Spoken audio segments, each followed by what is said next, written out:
And it's really about the context Mm-hmm. of science. There's always a context. Now, you're an historian, so I know you think this way too.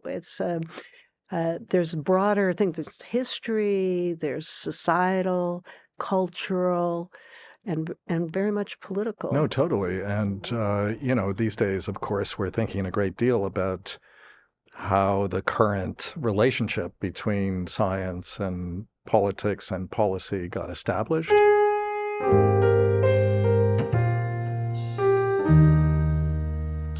Welcome to the Shaping Science podcast, where we talk with experts from science, academia, industry, and beyond to explore the latest in research, education, and innovation for the public good. I'm Nick Dirks. I'm the president and CEO of the New York Academy of Sciences. Today, I'm delighted to welcome Mary Woolley for a conversation covering current threats to science, to democracy, the role of advocacy in science, and the future of federal funding for research. Mary Woolley is the president and CEO of Research America, a nonprofit advocacy alliance committed to making research to improve health a higher national priority. A longtime champion of public engagement with science, Woolley has been at the forefront of efforts to increase federal funding for scientific research and to ensure that science policy reflects the public interest. All goals that are entirely compatible with the mission of the New York Academy of Sciences. Mary, great to have you with us today. Nice to be here, Nick. Thank you. So let's begin by, asking a little bit of the origin story. How did you happen? You've been with Research America for quite some time, but what was your journey like? How did you happen upon Research America, and what led you to believe that was where you could fulfill your interests and mission in life? It's been a great opportunity for me. I've been at Research America for 35 years. Indeed.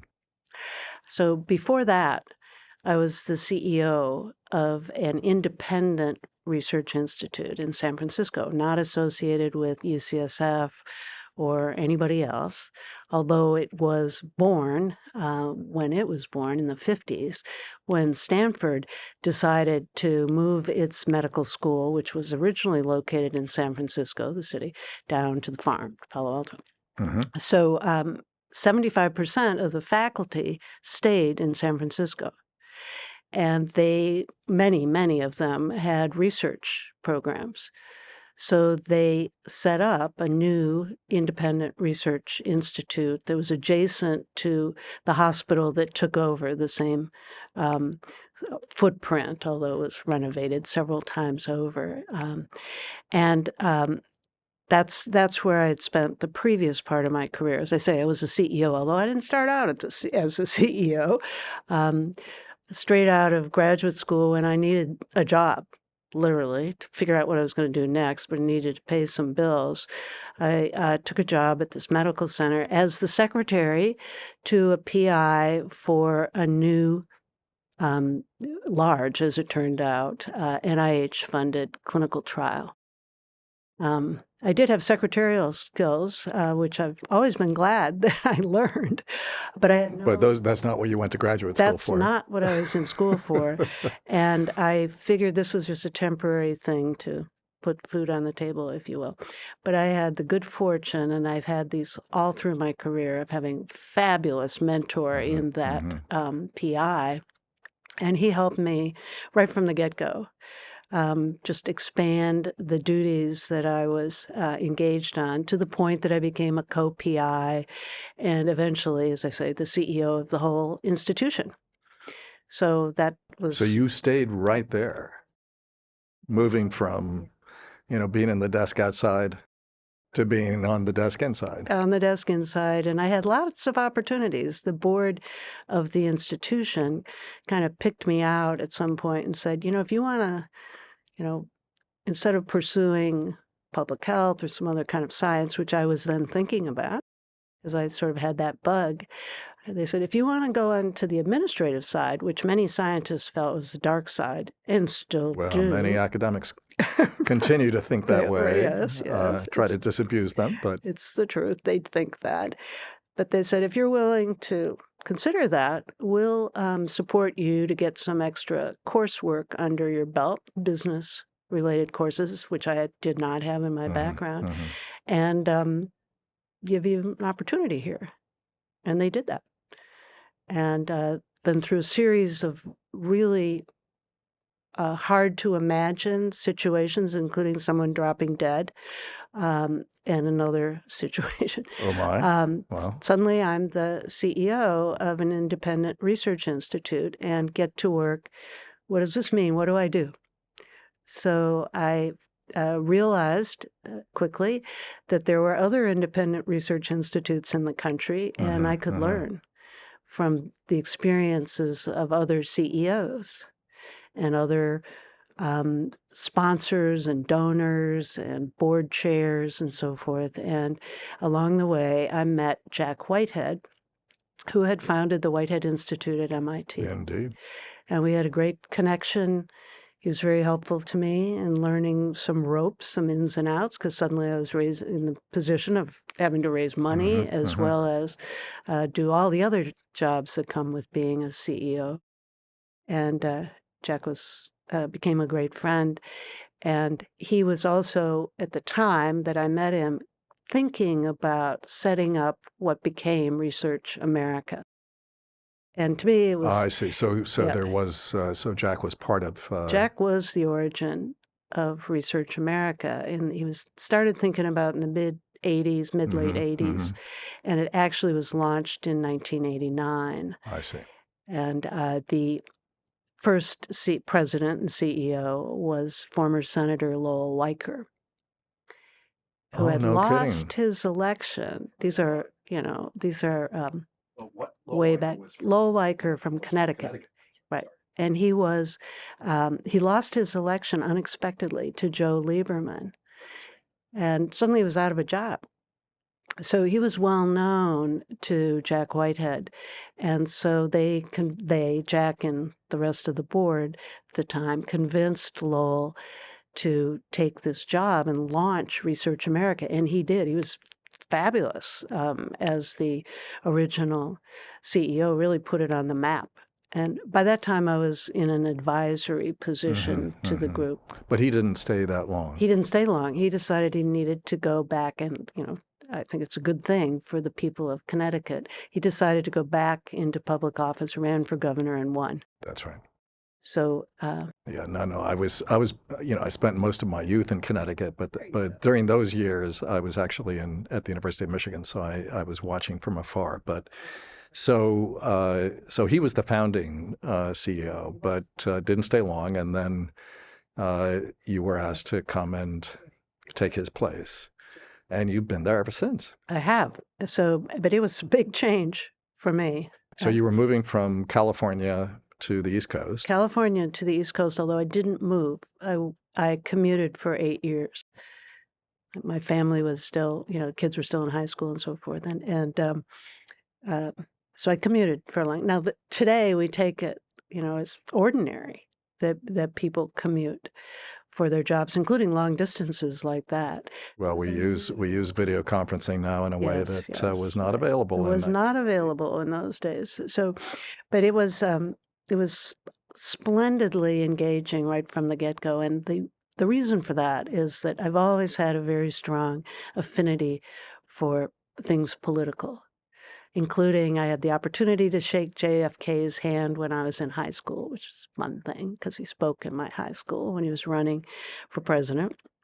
And I worked at the Democratic National Convention in Chicago. I grew up in Chicagoland. And that was a very heady, exciting thing, And so the nexus of science, all kinds of science, I might add, because Research America these days is really about the broad science and technology enterprise, as well as our core focus on medical and health research. So the nexus of science and politics and policy has always really attracted me. It's a very niche kind of area, but that's really where gets my juices going, if you will. I really live and breathe it. And it's really about the context of science. There's always a context. Now, you're an historian, So I know you think this way too. There's broader things. There's history, there's societal, cultural, and very much political. Totally. And, these days, of course, we're thinking a great deal about how the current relationship between science and politics and policy got established. Obviously, World War II played an absolutely critical role, and we're going back Yes. now and rereading Vannevar Bush and thinking about the social contract that was made effectively with universities and research institutions on the one side and the federal government on the other, and the extraordinary success story that was in the post-war years to change the way in which science was funded. I mean, many listeners may not know that before the war, the federal government played a very small role. The NIH existed, but it existed in a much smaller way. And of course, much of your work, beginning with when you were sitting as a secretary working for a PI, was in the space of biomedical research and affiliated with, if not embedded inside, medical schools and the like. Could you just kind of give us a kind of thumbnail history of funding for, support for, and the kind of general belief in the importance of federal funding for work specifically in biomedical sciences over the last, let's just say, 75 years? Yeah, thumbnail. Well, let's see here. Please cut me off when it's going, way too slowly No, here. but just some context would be yes, useful, I think, right, because right. many people just assumed somehow that this has been time immemorial, but it was shaped in a very specific political context, and it's being changed at least in the current moment. Yeah, the combination of the Cold War and the recognition of the public as well as public elected officials, and the Congress and the administration, that we were in a competition, a serious one, life and death competition with the Soviet Union that's who we were obsessed with at the time, the space race, all the rest of that. Um, Decisions were made appropriately to make science and technology, and that included medical research for reasons we can get into, a much higher priority in the nation than it had been historically. And it was the reason, or a big part of the reason, that the U.S. did prevail in World War II. And that recognition certainly stimulated first President Roosevelt and then President Truman to commission Vannevar Bush to write the famous report called Science, the Endless Frontier. And their charge was, how do we take our success in warfare to a peacetime economy? Can we take science here and have it pay off for us in other ways in a peacetime economy? So I'd love to have you give a couple of examples of the relationship between the original sort of scientific impetus for that contract, which came out of physics in particular, and of course the experience of wartime during the Second World War, and biomedical research. Many people think, of course, of the Manhattan Project, which was, of course, a critical part of the war, and certainly of the government's interest in physics. But it was of much less consequence in terms of the actual conduct of the war than the discovery of radar and then the use of radar, which was really critical. You could argue that was the single scientific. And then there's penicillin. Well, there's that. Okay, so go ahead. Yeah. Okay, so without penicillin, many, many more people would have died at the front, from injuries and from, failures in the recovery process, if you will. So that insight was pretty important too. Wow, there's things here in the medical world that can really make a difference. Now, um, we were then, as we are now, afflicted with a lot of different diseases and conditions that we didn't have answers for. But what came along in the late 40s, early 50s was polio. Yeah. And that also changed things dramatically. We had the March of Dimes, of people raising literally dimes, nickels, pennies to defeat polio. Government really rose to that occasion in a big way, translating discovery into products, meaning vaccinations. And so that, I grew up at a time when I was young when the polio vaccine was finally available to us so that we could be vaccinated and then go to public swimming pools and to the fairgrounds and other places that were considered very dangerous to gather. So, um, success building on success, meaning penicillin, polio, those are really big ones. Then the recognition, and I would say it came more from patients and people concerned about folks and their families, the drive for we need more cures, these great successes, but now let's cure cancer. And that was before we knew that cancer was many different diseases, right. and that it was going to take a very long time to find the answers to subsets of the cancer threat. And we don't have all those answers yet, but very publicly prominent, or they became publicly prominent individuals got involved, like Mary Lasker, quite famously, especially here in New York City, for her prowess in lobbying the Congress and putting her husband's public relations skill set and financial capacity to work to make the case in both inside walking the halls of Congress and inside the White House and in print, the case for curing cancer in general, supporting medical and health research, and pumping up the National Institutes of Health to a much larger organization than it had been previously, as you noted earlier. When people trace some of the technological and scientific accomplishments of the last century, or, thinking about it in terms of the 20th century, say, one of the things people forget is that life expectancy just grew leaps and bounds, and that was because of things like antibiotics. It was because of vaccines. It was because of these kinds of breakthroughs that really began to be made exactly at this time, and in large part, not penicillin per se, but in large part after the war because of federal funding.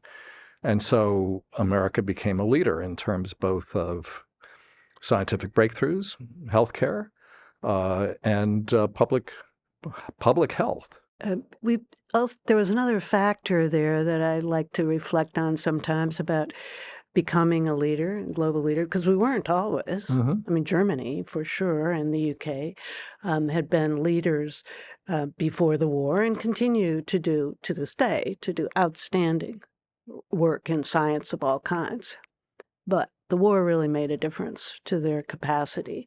And especially for Germany, there was a significant brain drain during the war, as we all know. And a lot of those folks came to the U.S., Einstein famously, but many others. In the UK, at the end of the 60s, there was also a significant political eruption, and it resulted, among other things, in less funding for science. And many British scientists came to the U.S. at that point. Right. Many came from Scandinavia at different times.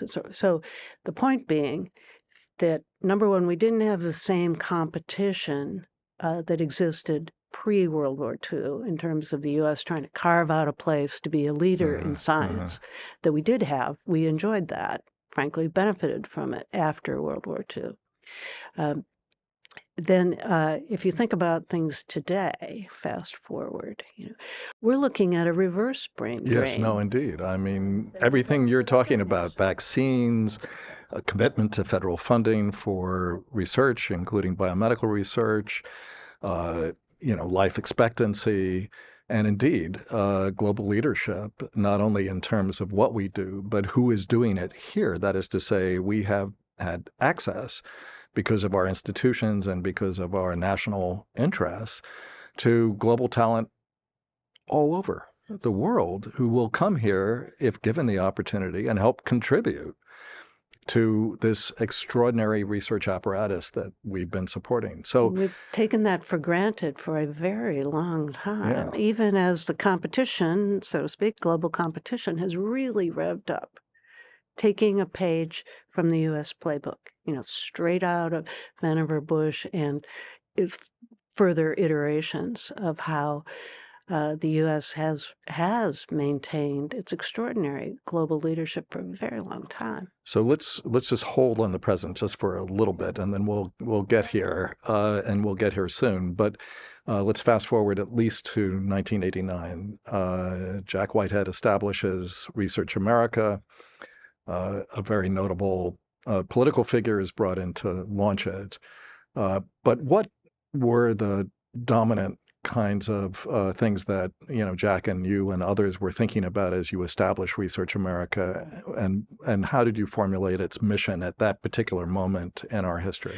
Well, it was Lowell Weicker, the senator, governor, was very intent on driving a communication platform right from the start, and wanted to do advertising. And we did. Research America did some early on, like 89, 90 advertising. That kind of fell apart, among other reasons. It's extremely expensive. And we, were hand-to-mouth kind of organization. And there were 2 employees when Lowell started, Right? and then they hired 1 more, so there were 3. And so doing more advertising just was not realistic. And it wasn't even clear that it was going to have an impact, I might add, because you really need a lot of money to have high impact national advertising. And we can talk about advertising some more because we've continued, Research America over time has done high impact advertising at various points. And it's been wonderful. It's had real impact. But that's not all we do now. So what Jack and the board wanted to hone in on is making sure that members of Congress specifically, and to the extent an organization can influence a president and those around him, because they've all been him so far. We wanted to push and push and push, and let's continue placing a high priority on research, because it is going to be the answers to many things. And we owe it to the American public to keep that push going. And there was at the end of the 80s a real movement toward de-emphasizing research.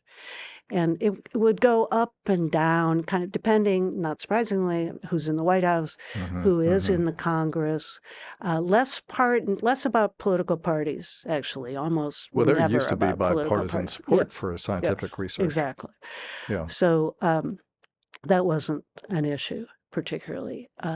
We're looking, fast forwarding again now. It's trickier these days.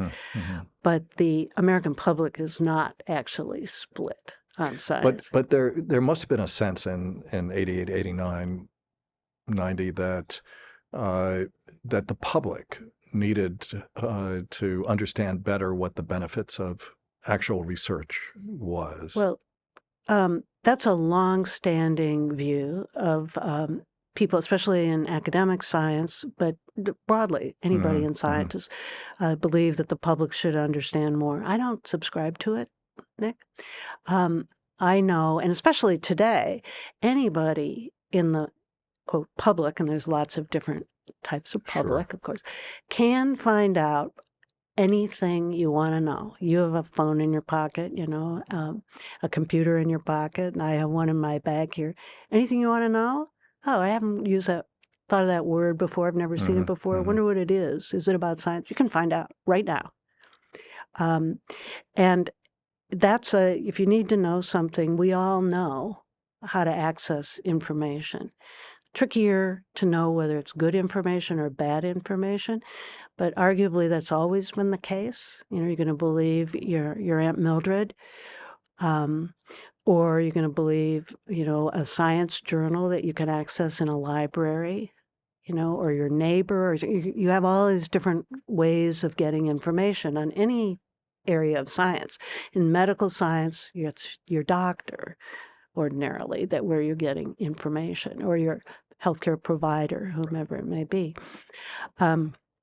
So whether people need to know that, I'm not sure. I'll give you the example of driving a car. Okay, and I remember when I was going to be 16, and my plan was to get my driver's license on my 16th birthday. Not go to school. I worked that out with my parents. I'm going to go to the DMV, take the test. They let me leave school that day. So the other condition, or a condition, was that I had to know how a car worked. How does an automobile engine work? Because my father insisting on this, of course. And I had already had some, physical science course, chapter in the phys science course as a freshman in high school, how automobiles engines work.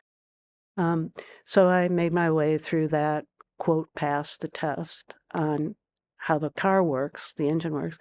I could change a tire and all that stuff. And then I passed the test and got a driver's license and promptly forgot everything about how the automobile engine works. And let's face it, you don't have to know. Well, in those days, it was possible to know. Now you actually have to, Well, now we're in a different world, but the concept is the same. You do not have to know how an engine works. What you do have to know is how to get help if something goes wrong. Right. Okay. And that is true for science as well, as it impacts people in their lives. It isn't necessary to know what you know about science or about history. You'd like to think that everybody knows as much as you know, So, or but will let appreciate me it. ask you about this because, in my life in university administration, one of the things that we always would talk about is the importance of fundamental research, basic research, curiosity-driven research. We use all those phrases.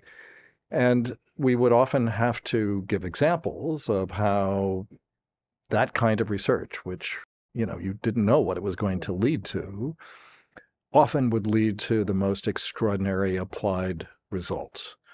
And in fact, you could begin with a very specific, program that you were going to study this disease, or you're going to study that particular drug and how it worked and so on. But, lo and behold, synthetic insulin was developed in part out of experiments done by the Nobel laureate Randy Schekman at Berkeley, purely because he was interested in the process of osmosis, Right. And working with yeast and doing things that were driven out of a very abstruse scientific set of interests he had.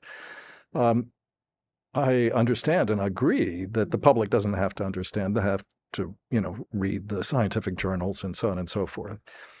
But what we're confronting increasingly today is, of course, a growing public distrust of science, of scientists, of what experts of any kind will tell you. And, there's also, of course, been a kind of almost surfeit of, information about this cure and that cure and, this notion about exercise or coffee or alcohol or whatever it might be changes from week to week and so on and so forth. So what do you think the public needs to understand about not so much the details of research, but about the importance of this historical relationship between the federal government and science more broadly? Well, I still resist the word need to understand. Okay. Yeah. But I think Yeah. science benefits. Mm-hmm. And by extension, I would argue we all do benefit when the public is more aware of the proposition that the science is serving the public's interest. And people talk about it, scientists talk about it to them, and acknowledge that they couldn't do their work without public support. Mm-hmm. But it's a fact that scientists are not trained at any level of their education to understand and become proficient in describing the public context of science. There is a public context. It's not, it doesn't take place absent the public's dollar and policies that are set by the public's representatives. Now, there's exceptions to this. If you are privately wealthy and you can fund your own, literally, your own lab, your own science of any kind, blessings on you. But overwhelmingly, scientists are funded by other people, whether it's federal dollars, consumer dollars, philanthropic dollars, right? So that enters scientists into a contract with the public. Not necessarily discussed or understood or thanked. So when we at Research America talk to groups of scientists or work with them in small group settings to help them understand how to be more effective in communicating to people who aren't science trained, and we avoid using public and never use the term lay person because of all of its religious connotations in many quarters. And I learned that early on in my career about how offensive it was to many people. So easy to change. Just stop using the term, right? But I still hear it a lot.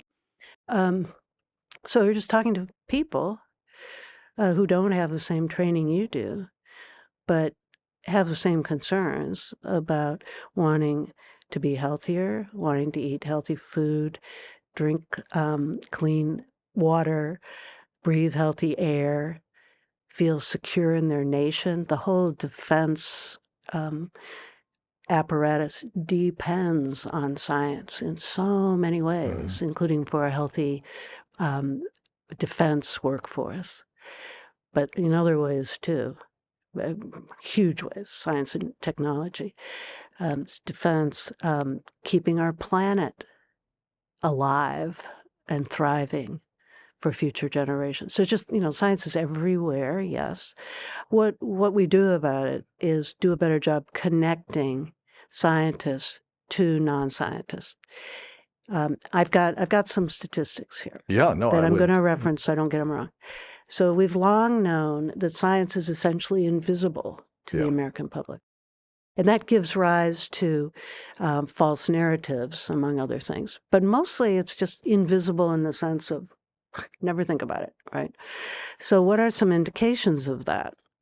A third of the American public, this is through public opinion survey, commissioned public opinion surveys. Research America doesn't commission surveys. Kind of sounds, doesn't conduct them. Sounds from our name like maybe we do, but we don't. We commission them. We have a lot of in-house expertise, including my own at the undergraduate level. I learned a lot about so a third of Americans, only a third, can name a living scientist. And many people name scientists who are dead. Stephen Hawking, Albert Einstein, still.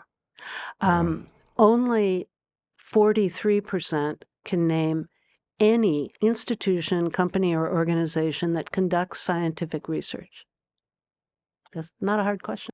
That's not a hard question. You would think any university that plays football also does research. Actually, most of them do. Mostly do.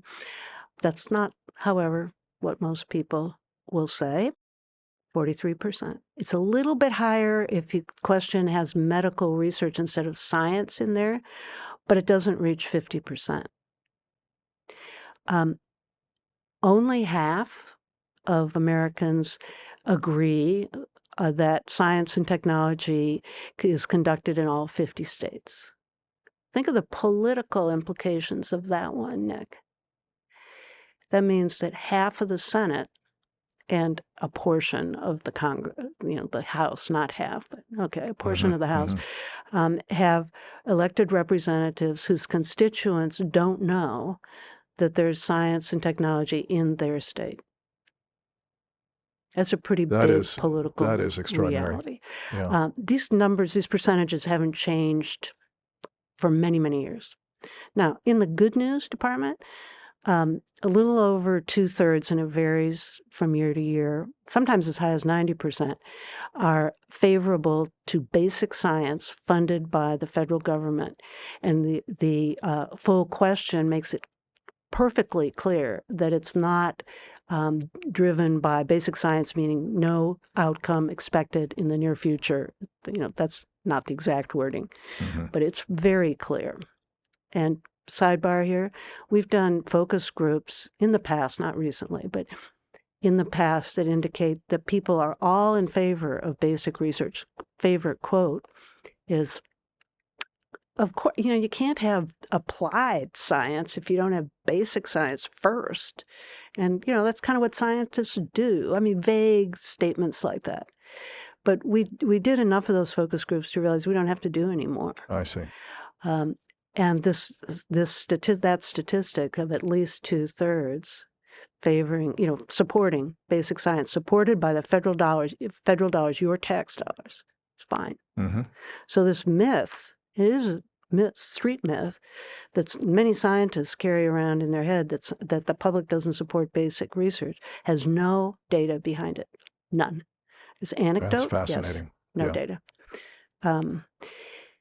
What else can I tell you? 85% say scientists should consider it part of their job to inform the public and decision makers. 78% of the public say they want to know more about science. Well, what are we doing about these things? We know that people who aren't scientists actually, with some exceptions, don't want to be lectured to. They know where to go. They can come to the New York Academy of Science and other places to learn more in detail about science if they want to. There are many websites, the list goes on. What people are getting at here, as I say, confirmed in focus groups and in other ways, they want scientists to be visible so they can connect the dots between my tax dollars and something that's happening that's going to serve my interest, or at least my grandchildren, or will make us safe and secure and prosperous in this nation. All those things you get a lot of head nods on, and large percentages saying yes, they agree. Now, what's going on right now, and has been going on arguably for a while, is loss of confidence in institutions, all institutions. And we can see it in anything you can name, certainly universities. We've seen that drop, over time. That's kind of disturbing. And we see it in institutions like the Congress, which has always been kind of low on the list It's always been pretty low, but it's gone down even further. Right. We see drops in religious institutions, confidence in religious institutions, in really anything you can name, Nick. It's not quite the same for confidence in people. It changes things. So are you, when you ask the question, can you name a scientist, and somebody names Einstein or Hawking or maybe Carl Sagan, are you suggesting more scientists should be celebrities? That's a very good question. And no is the short answer. Because actually in our data, and we always report, the names that get more than 1%. But most of the responses, in admittedly 1/3 level, most of those responses are one name. And most of those, and I've looked at the data myself personally, are people I've never heard of. And we don't know who they are. If somebody's next door neighbor, doesn't mean they're not a scientist. They very well might be. That's fine. We want more people in the 1%, that category of too few. It's not even 1%, it's 0.1%, one name. Right. There's so many that we can't account for them all. It's not the celebrity thing. I don't think the celebrity part hurts. But the idea that scientists should be more visible is hoping that scientists in local communities, the person who is doing, research in a lab somewhere, will talk about the science and secure at least the recognition, if not the interest, of neighbors in the fact that, science is actually there in their neighborhood. That's right. And so when you are on the sidelines of a soccer game, kids or adults, or you're at a barbecue in the summer and somebody says to you, and I can't remember what it is you do, or maybe they've just met you for the first time. Tell me about you. And you say, well, I work for you. Instead of saying I work for Big that Pharma you're an immunologist. or whatever it might be. Yeah. Yeah, that big long word, whatever it is that describes your science accurately. But say, I work for you. And just wait for the next question. Well, could you, gather up these the sporting equipment and take it to my car? Joke, but what do you mean you work for me? Well, you pay taxes, right? Oh, yeah, you pay taxes. Well, some of that money, you may hate paying taxes, but I'll bet you that you don't hate paying taxes for the dollars that go to support my research, because I'm a scientist, and that of my colleagues all over the country. Because collectively, sooner rather than later, we're going to find the answer to what ails us. To Now, what that can ails, be yeah. literally what ails us, or it can be better water or better, depending on where what your science field is. You are working in the public's interest with somebody else's money. So the idea here is in part not to use these big words of public good and public interest, but really to populate the popular imagination with actual individuals doing good work that matters to people's lives and matters in a very immediate sense. But let's shift now in the minutes we have left to talk about the level of support that the federal government has offered to science, broadly speaking, as well as in particular around biomedical research, and what the trends have been over the last, well, let's just take 35 years since you've been at Research America, and where are we now? Yeah. Well, looking at 35 years, the support for science, federally funded science, has gone up for quite a while before it went down. But it's been threatened many times actually, including in the mid-90s with threats of 20% cuts. And for those of us who are political junkies, we remember that Newt Gingrich was the Speaker of the House at the time. And a group of scientists went to see him and convinced him to back off that claim, that proposal, the 20% thing. That was part of the convincing. Another part of the convincing was public opinion survey data from us, from Research America, which he didn't believe, and commissioned. This is what we love about science. It can be replicated. Commissioned his own surveys and found the same thing. So you can doubt, and people do doubt, the accuracy of various polls because of who commissions them. And the easy way to find out whether it stands up or not is somebody else. Do it yourself. And we encourage that. So anyway, that helped turn him around also. But then, going forward, and I'm not going to take it year by year, although I could, there were some ups and downs, some downs around, at the end, after 9/11, everything was cut. And anything federally funded was cut, except defense. And, created the Department of Homeland Security from nothing to a major agency. But President George W. Bush kept his pledge to complete the doubling of the NIH. And it extended beyond 9/11. That was quite extraordinary, and it was to his credit. So later on, with the Great Recession, there was another downtick for all of science and a lot of other things.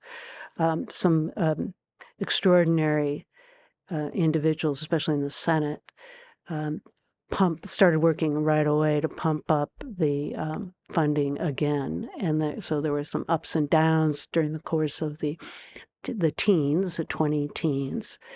And in recent years, there's been some growth, not a lot, though.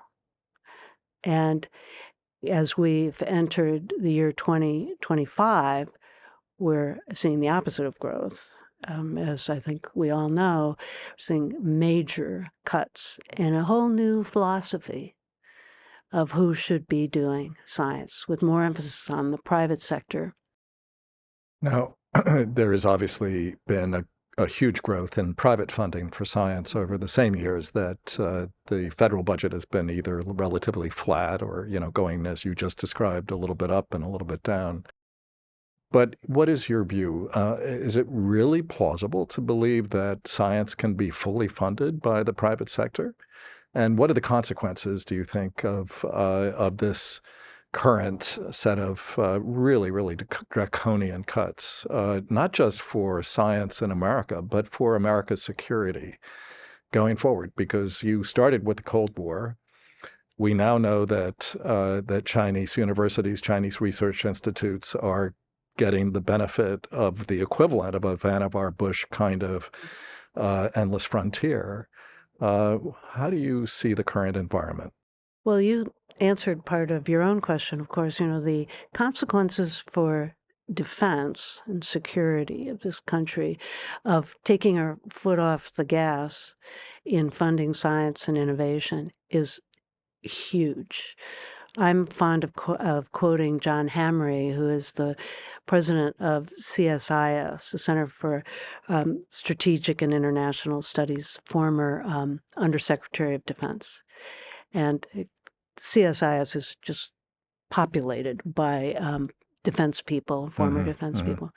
And he said fairly recently, he's involved in the Science and Technology Action Committee work that I'm also involved in. And he brings a defense perspective. And he said, there's two things I worry about. Keeps me up, that classic keeps you up at night thing. Right. He said, two parts of defense. I'm not worried about the hardware, the tanks and guns and the rest. He said, we're going to continue to produce those and we'll do it well. I am worried about the people and the spirit of innovation, our capacity to continue to be on the leading edge globally. If we're not on the leading edge globally of science and technology, we can't defend our nation at the same level that we need to. And we also have to have a healthy military that brings in the medical and health part. So these are obviously times when the work you do is more important than ever. I know you've either participated in or commissioned a number of studies over the years, and we don't have time to go into them today, although I hope I can invite you back to go into a little more detail about what you see as the kind of damage that's being done right now, what the potential solutions might be going forward, how to equip all of us with the tools we need, with the information that would be helpful to really advocate in a broad way to whoever our political representatives are for the importance of funding science. But just to close our conversation today, could you just say a little bit about what you see perhaps as grounds for hope in the future, since we're all thinking about, all the downsides of some of these current predicaments that we're in? Right. Well, a couple things. One is we know from commissioning public opinion surveys and from talking to people that the American public wants science to succeed, not fail, for their very own, if you will, selfish reasons. Easy to describe that for medical and health research, but otherwise too. So that's a reason to be hopeful. Another reason is that great science continues to go on in this country and worldwide. We shouldn't forget that we're in it together with everybody else on the planet. And that is very exciting. I love being able to sit in a room and listen to talks about science. I can't always understand every bit of it. I wasn't trained at that level. But, I can sure feel the excitement, and especially with young scientists. And if we can keep them in this country, because the country Right. wants to keep them, we've got to show them that we want them to stay here and thrive, then we have every reason to think about a bright future. Well, the work you do, again, is so important. Thank you for joining us today. It's been great Pleasure, to Nick. talk with you, Mary. And this wraps up this episode of the Shaping Science podcast. Thank you all for being with us today. To learn more about the New York Academy of Sciences, including information on upcoming events, visit us online at nyas.org and follow us at NIAS Sciences.